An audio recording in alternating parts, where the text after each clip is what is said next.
morning, everyone. It's 9 a.m. Let's get the show on the road. Our intrepid yet media shy chairwoman is not here yet this morning, so I thought I'd begin the meeting on time. Looking at the minutes, are there any changes to the minutes? Can we approve them? Yes, please. Is there anything we would like to pull from consent items? Well, I think that moves us right along to, well, by the way, welcome to our new police chief. Thank you, sir. I appreciate it. Good to have you. Good to have you. So moving right on to general business, item 4A is Jason Baxter, our city manager, will talk about public safety action plan update.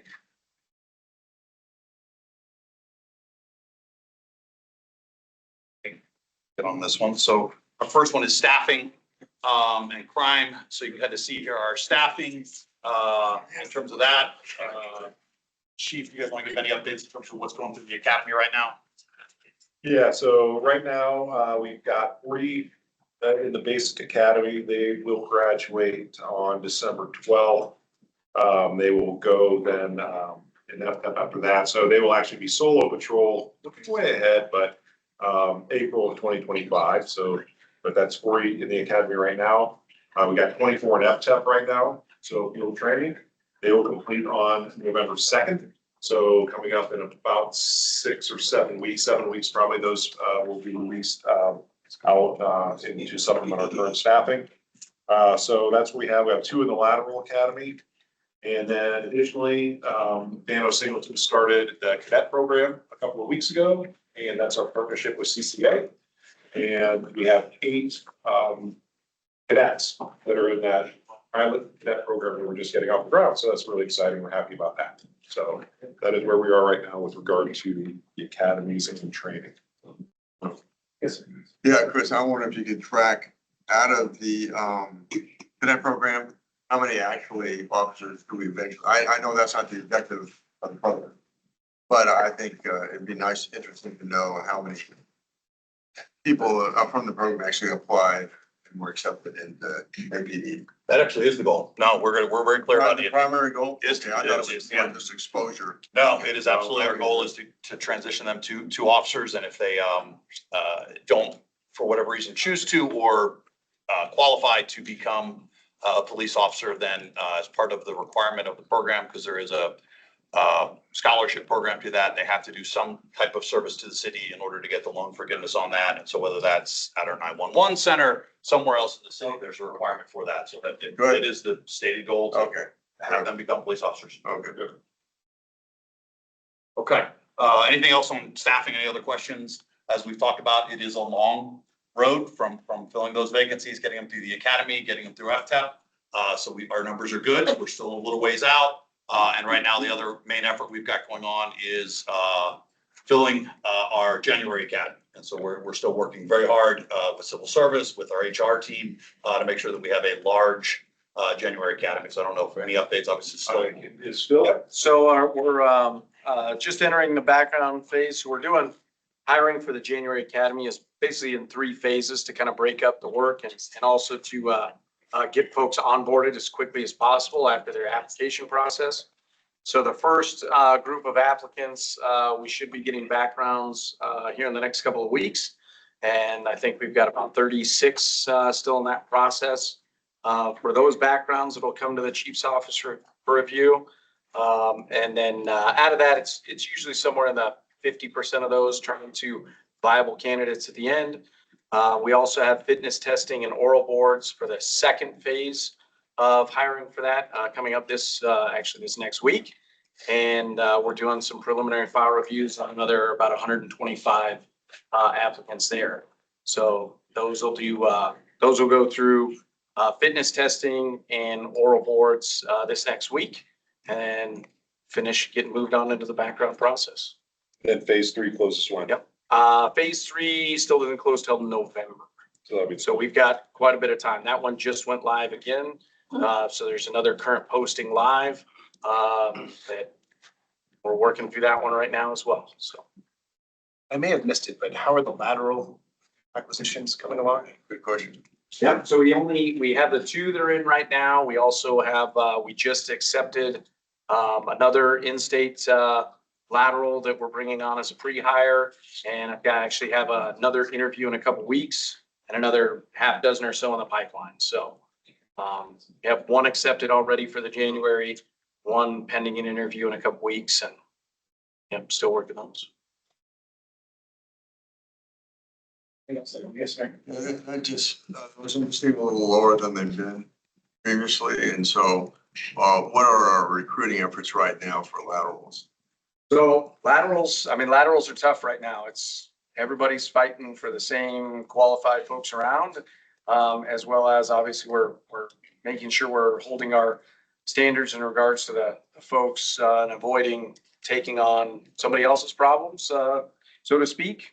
So the lateral recruiting, I mean, we still have our bonuses and things in place to try to recruit that, but that has been lower. Our best return on investment right now has actually been our increase in digital marketing for basic recruiting. Has been wildly beneficial as we've amplified those efforts. We got some preliminary numbers back based upon how that impacted our last basic academy. That's where we're getting our best return on investment right now.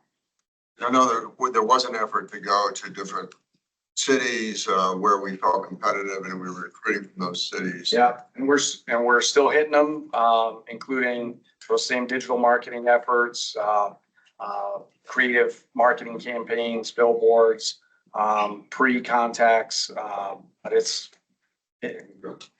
is tough right now, to be honest with you, with the laterals. Okay, area two, on the consent decree on this is our crime stats, and you'll see here our crime stats. Over the last 4 weeks, we've got a minor uptick in, you see there in the non-fatal shootings. And then you kind of see the year-to-date robbery, motor vehicle thefts are down over the 4 weeks and remain down over year-to-date. So continue to see pretty steep declines in motor vehicle thefts, still way too high. We know that, we understand that, but still moving in the right direction on those numbers. And you'll see the other numbers there, as well as part of your consent items were our special operations crime numbers that have a little more detail on that. So any questions at all in terms of just our detailed numbers on crime? Chief, do you need to add or you got? All right. Section 3 is on our here. So section 3 is on our youth violence effort there. So you can kind of see that. So who we have from our youth? There we go. All right. Hello, everyone. Lisa Batten, I'm the Intervention Programs Division Manager, but I also have some new folks to introduce to you. So we have, I'll start with Courtney Lang. She's our Youth Violence Prevention Program Administrator. She started last month. Welcome to this meetings. Here now, yes. And then if we want to move into the CRT portion, this is also Callie Tucker. She also just started.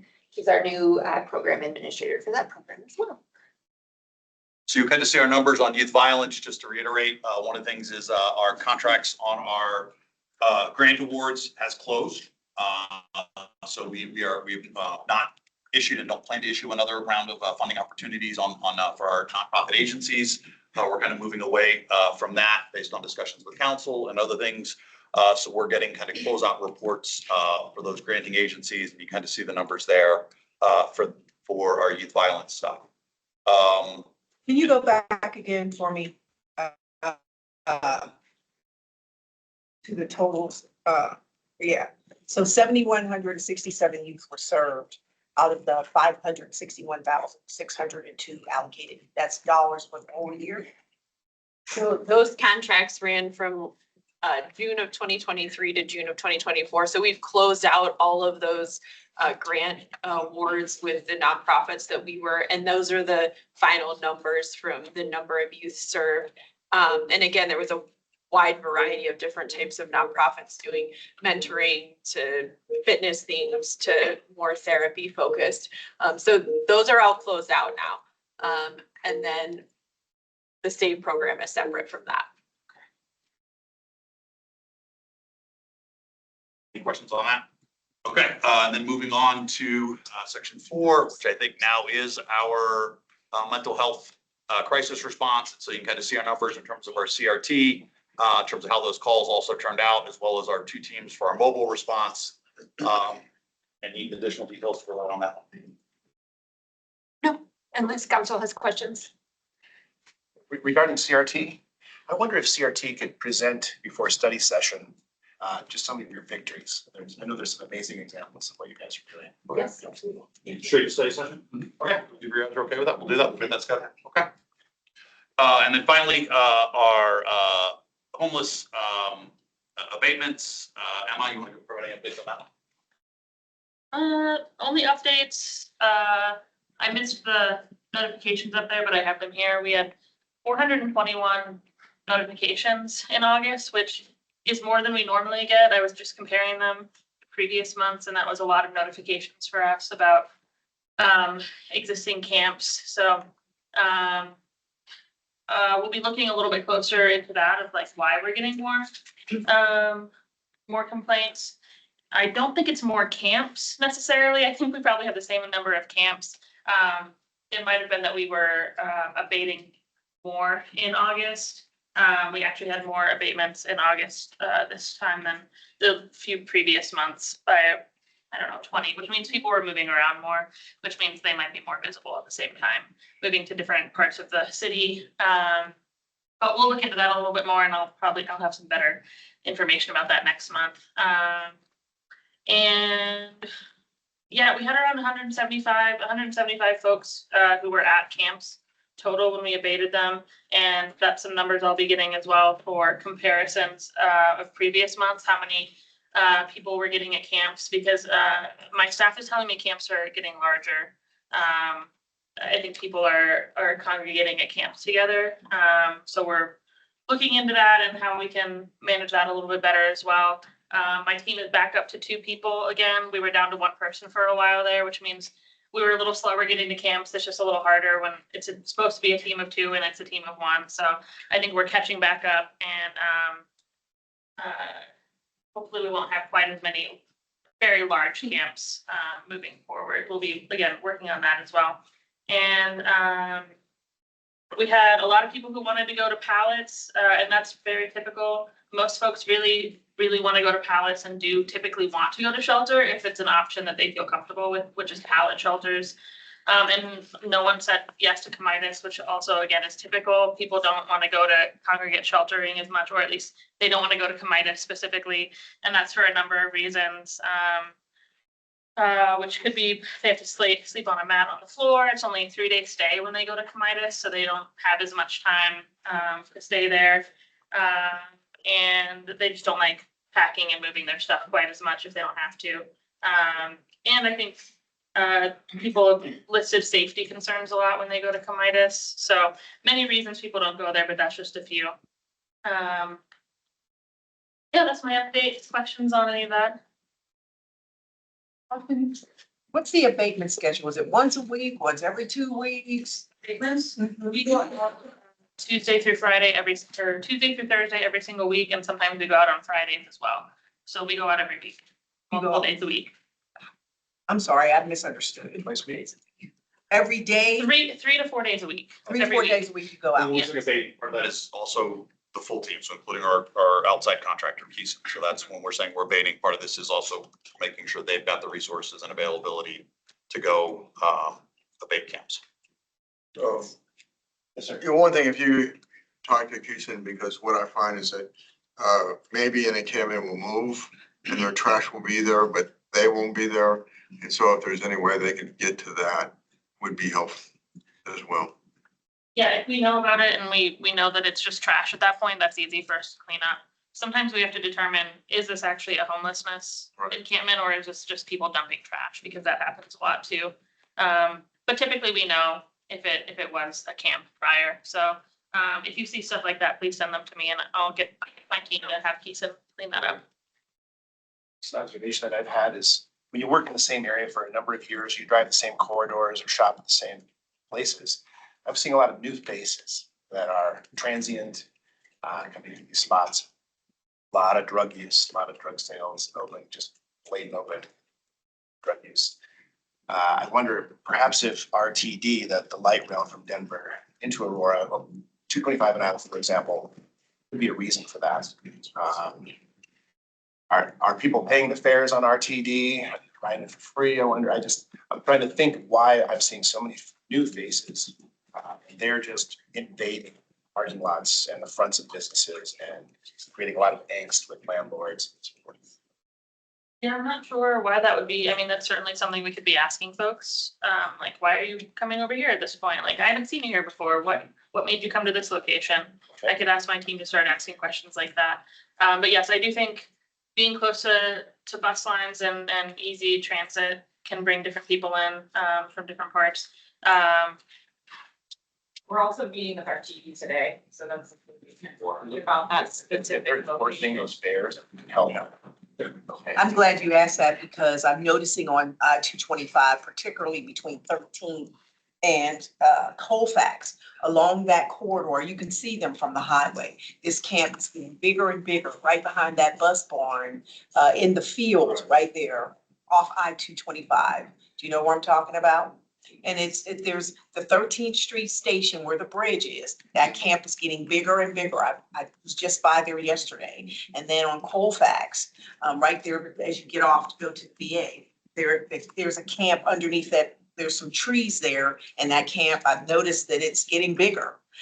And so I think I sent you an email and you said it belongs to RTD, but it's in Aurora. So I'm trying to figure out, I don't want us to get into a who owns this, whose responsibility is this? If it's in Aurora, it's our responsibility. Buy this area. No, it's like if you're facing I guess it's, I don't know if it's a mobile home. No, it's not. There are homes and then there's a huge field. Then there's the RTD bus barn there. And right up against the highway, there's probably like 4 or 5 tents hidden under the trees, kind of halfway hidden. And that camp, I've noticed over the past few weeks, it's gotten bigger. So just So like, to your point about them congregating, that's a problem. just like we've had conversations with CDOT on all their right of way down there on 225 and Peoria, that area down there, we'll have those same conversations with RTD today. We'll start them today and see if we can, kind of break through on But that. just make note, underneath where the train crosses at the VA hospital station, there's a camp underneath the bridge there. And then as you cross and go into the station on the other side of 225, there's a camp right there. So there's like 3 camps right over in there. Okay, I'll talk to my team about those again, and see what we can do quickly. That would be great. I'd love to get follow-up. And regarding RTD, I wanted to talk about the intentional design of bus stops, bus stations. They can lend themselves to little shelters in which that leads to what happened at Colfax, Havana, for example, which people staying there, they're not riding the bus, but living there. Something to keep in mind. Yeah, that's actually been part of our discussions, and as they're particularly on Colfax, as they're talking about bringing BRT online, there's been a lot of discussions around the design and layout of the bus stops, and again, really trying to do some CPTED, so sort of, which is crime prevention through environmental design. So really working with them to look at that to make sure that we're not creating more problems. We've had some very good conversations with them and the property owners at Colfax and Havana, just to try and address some of the issues we've been seeing around there in terms of lighting, other things like that. So we'll continue those conversations today. I think it's 6th Avenue, just east of 225. There's a bus stop there. The same people have been almost living there. At that bus stop, just as an example. Thanks. Yeah. Thanks. All right, so that's it on that item. Any other questions for the public safety plan? I was talking to John Schneebeck, and I'd like to rename it from attrition report to retention report. I like that. Thank you. All right, we'll do that. Okay. What's the well-oiled bridge system going these days, sir? Well-oiled. Good. You bring up, like the retention? No, nothing comes to mind. Heard of my colleagues. No, I know we're gonna probably talk about vacancies at the budget meeting, but as of today, which changes constantly, we only have 3 openings in detention, so very happy about that. And regarding, oh, go ahead, I'm sorry. Okay, and regarding fully staffed or well-staffed departments, we've got 911 here. Good morning. So things are going well in our 911. We have a current academy class of 4, which is still keeping us flush with our staffing levels. And we are diligently working to prepare for some of the upcoming technological improvements that are coming to the center. So all of those things, our new call handling system, bridging that language gap, and then also bringing in protocol for every discipline of public safety that's also just in the works. And so our team is preparing to deploy those onboarding processes and get our people ready for that. But we're just preparing for all of that. You mentioned language, you must get a call out of nowhere sometimes, and is it hard to identify the language if they can't speak? It is, because we're relying on voice communication right now to understand, so the moment that we're able to identify that a caller is not English speaking, we engage that third party live language line. And so that takes a moment. And what we're finding is we continue to have long wait times to connect with interpreters. And sometimes those long waits are attributed to Spanish interpreters, which feels very unusual, but I think that industry as a whole is also having a hard time staffing their rosters as well. So we look forward to having the AI assisted technology, which will detect and translate for us in transcription, which is going to rapidly reduce our response time. Great. That save money too for translators.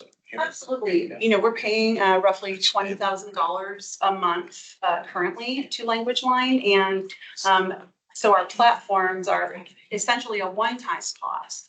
But over time, it's going to pay for itself and for dividends. It's also going to expand out to app-based access for our field responders, which is going to also expedite their ability to connect with non-English speaking residents. Hate to see someone not call 911 because they think their language would not be understood somewhere in the world. I agree. And we're already, we recognize that. And so as we're getting ready to deploy the technology, we also understand the importance of getting out into the community and engaging communities of people who likely haven't been utilizing us. And so we understand that there's a large number of people who need to actually make a connection with and build a relationship with so that they do leverage us when they need us. What's the timeline on that technology? Well, we were slated to do that this year. I think that realistically, it's looking like early 2025 before we really get those things in place. So we understand that there's a lot of complexity to the process. And so we're being patient, as patient as we can, but understanding that there's a lot of moving parts to that. Questions for 911? Can I just, Please, yeah. I'm very excited about that project. And so Tina's good and patient. I'm super impatient because this is, we track together things like call processing times.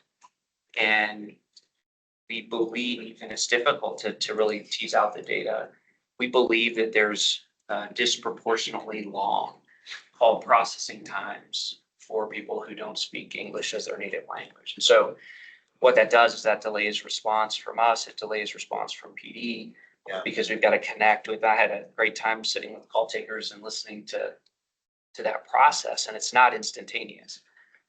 Whereas this new technology it's in real-time translation in 2 ways. And I think that is going to significantly impact our ability to process calls quickly and get responders en route to the call with a good understanding of what they're getting into. And I think it'll really be a much more equitable way to process the calls in the 911 center. It's going to allow us to better serve the community. So very excited about that project, and I'm probably as anxious to get it underway as Tina is. So very excited about it.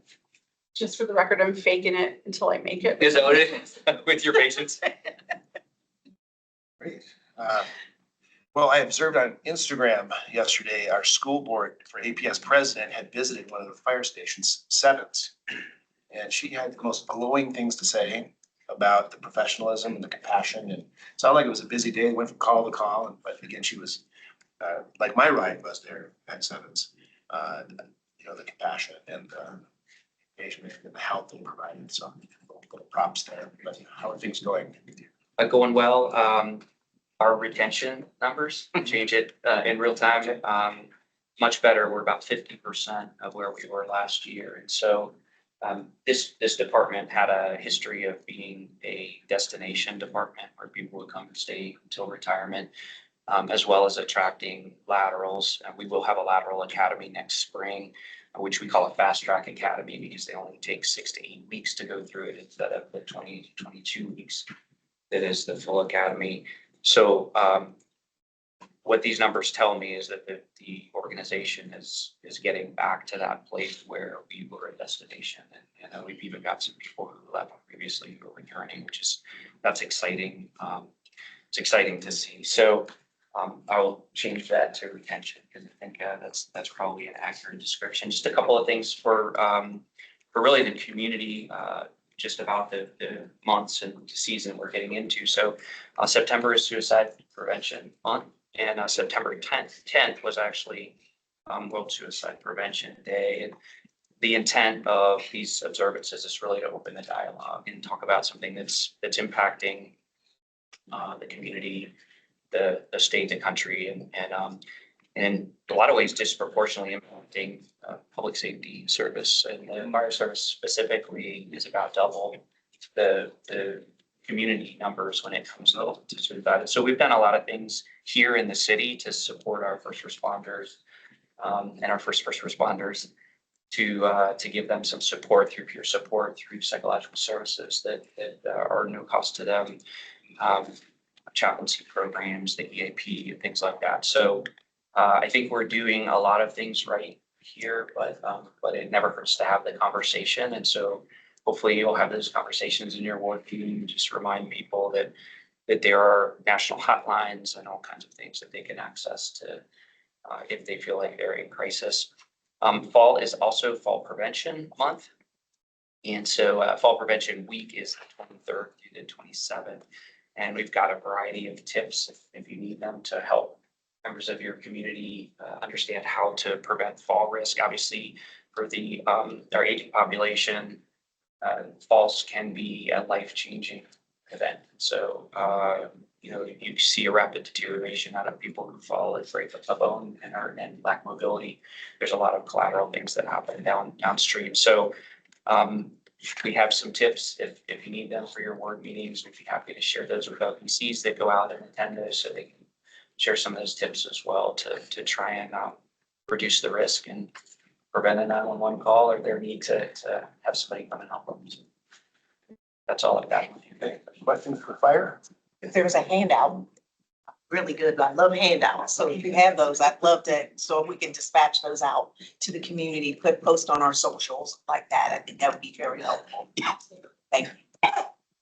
I know there's a human part that's tough about your job and what you witness, fire and police. God bless you guys for having to deal with that. Well, welcome again, Todd Chamberlain. I'm not sure, what do you think of our fair city? And you're committed now. I am submitted. You're in it. And it is a fair city, and it's been a very busy week. I've had the opportunity to meet with our consent decree monitor, which was really positive because I think a lot of the success or failure of that's going to be based upon the relationship that we in the department have, and it looks like the department has a very strong relationship, and so I'm hoping to continue that. Got to spend time with him looking at some of the pain points that he's looking at, some of the things he hopes to see accomplished, kind of the trajectory where we want to be in 2.5 years and getting out of that. And also just the fact of that collaboration. Got a chance to sit through a couple of officer-involved use of force incidences with him, and we're both very much in line. We actually added a couple of different things that I wanted to see put into place with that. So I think that's a very positive thing that we're moving towards.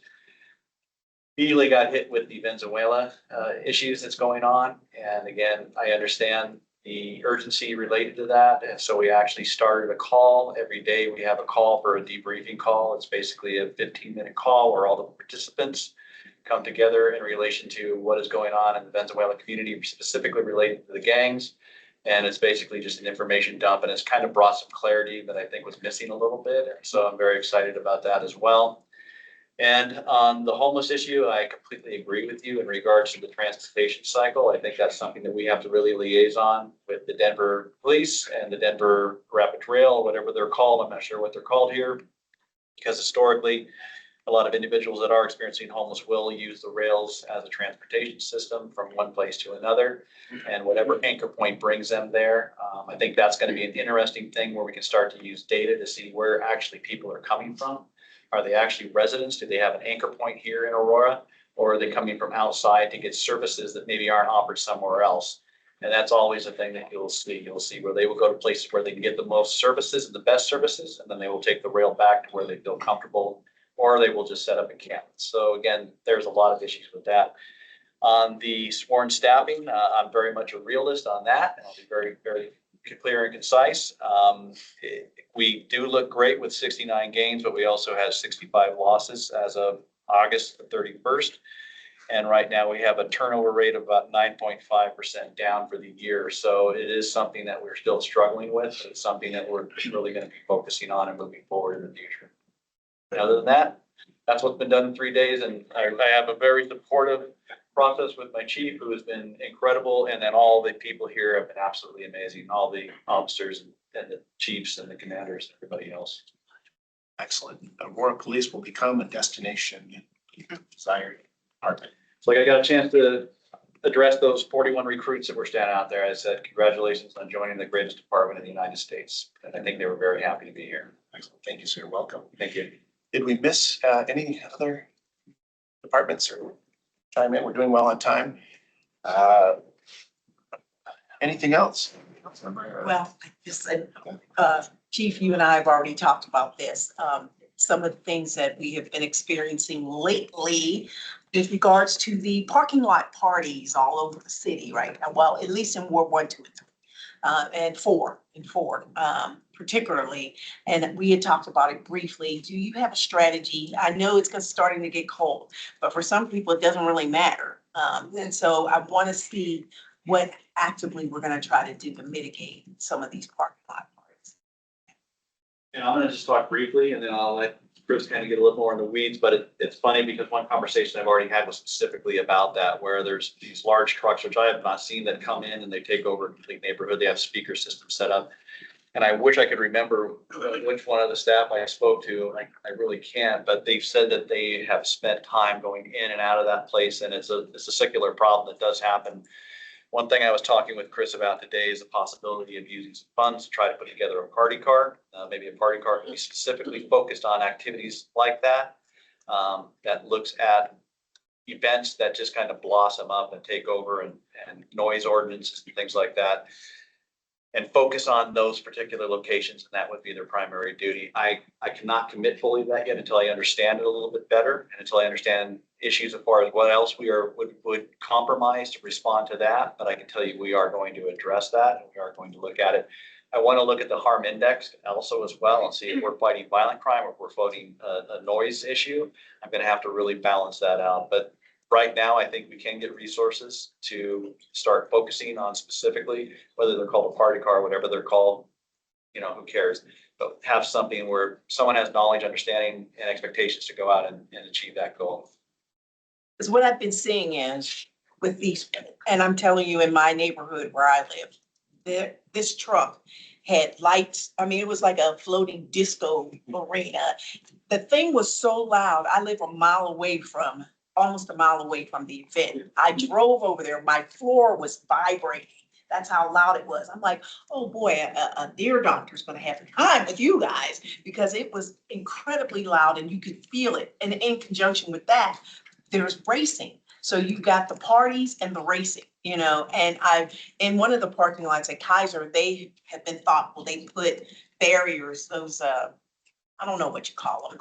Jersey barriers. Is that what they are? They were just plunked down in the parking lot. So now they can't do donuts and race up and down and stuff. But they still race down Parker. I'm just a matter of time before I hear a large crash. And so those two things seem to kind of go together. I know that the businesses along the Havana Bend have been complaining about it quite a bit. So it's just that, again, as we serve our constituents, if this thing comes to the top, we're going to continue to harass you about it And I because wasn't around. we're being harassed. Unless we know about it, we can't fix it. The one thing, I just want to make sure that I'm not doing duplication of efforts. I want to find out what is actually in place to address, because I know there's already proactive approaches to that. I just want to make sure I don't be a redundant system and develop something that's already there that just might have a different title. But we're definitely working on that, and we'll definitely have some more conversations and some resolutions for you. Understood. You remember earlier this year, we had some complaints about some of those same activities in some of our parks. And so our park department worked with our police department to kind of do some of that and kind of environmental designs. We were able to, again, break up some of the parking lots again with Jersey barriers and things like that, and make it a less attractive place. So that's one of the things that if we can get that outreach from the business and some of those other folks as allowed, because ultimately we do have to still maintain fire lanes and some things like that. So we've got the proper ingress and egress, but if there's some ability to do some environmental design on things like that, we'll work with folks, make some suggestions to try to address it and make those things less attractive for some of those events. A couple of days ago, our public information office put out a story of some vehicles that were seized in such an event and took action. It's good to see things like that. I think our police department is doing an even better job on social media demonstrating that we're fighting crime and our residents find assurance in that. So it was a good job there. Clear message from you all here. We had that conversation I think a couple months ago. I think that was good direction. So I think we've taken that to heart. Hopefully you've seen that again, and you guys can help amplify it, right? Because again, that's part of it is if we're doing good work and we're not telling folks, Yeah. their perception of safety is not enhanced, right? And that's, so in addition to actual public safety, it's whether folks feel safe, right? And we have to let them know the good work we're doing, that, you know, we are arresting bad actors, things like that. So again, it's a suggestion we take it to heart. We need to continue to work on it. Absolutely. I think that's gonna be key because the social media is putting that out on the socials. It's really important next door in those things because again, you know, you're like invisible warriors. If nobody knows, then it's, you know. And it gets shared. Yeah, and it gets shared. One piece of good news. Oh, let's go ahead. I just wanted to touch base on a couple other, Yeah, please. speaking of good work, just to make sure things get publicized out there a little bit on what some of our folks are doing that. We talked about the staffing and things, but I just wanted to touch on some of our folks sitting behind me that deserve some credit for in the month of August between SWAT and our fugitive apprehension.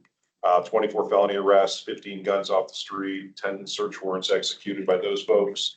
Our DART gangs and narcotics folks, 51 felony arrests, 21 misdemeanor arrests, 9 occupied steals, 27 guns, and just a bunch of drugs and stuff. So that's no one. So when you talk about a lot of credit to these folks sitting behind me that have done that work and their folks have done that work, it doesn't always get highlighted. So just want to make sure we have an opportunity You to can highlight it on social media. Yeah. Yes, absolutely. We are to the point of last month's discussion about that and are getting more intentional about that. And gonna really be driving out just vignettes, 45 seconds, a minute, just showing really some great highlights of, we just did a shoplifting operation yesterday at Target. So when we had folks intentionally out there getting, putting together a video and results of that. So that'll be coming out to the point of the loud music. We did it, we had a response on Alton Street that was 6 or 7 vehicles impounded, a bunch of summons. And we really are going to be pushing that stuff out for awareness. And then to Mr. Batcher's point, yeah, any assistance you can do then to your networks to make sure that folks are getting that message as well, just kind of really repeating it out there. Yeah, just little vignette productions look good. Is there someone new doing that? No, actually, That's good. we are blessed to have somebody, Nick, does a great job putting our videos together. And I think he's a phenomenal asset for us. And yeah, his videos are a work of art, aren't they? Yeah. Turn loose. Just keep communication is gonna be key. So one piece of good news, traffic fatalities are down over last year. Yeah. That's good. By about 10, I think. Yeah. That's good. Excellent. All right, our next meeting, about a month from now is quite And by the exact date. It is the 10th. Yep, 9 a.m. October 10th. Well, a sincere thank you to everybody here that helps keep our city safer. Have you ever seen the TV series Hill Street Blues? I always wanted to say this. Hey, let's be careful. Thank you. It's fun to say it. Not even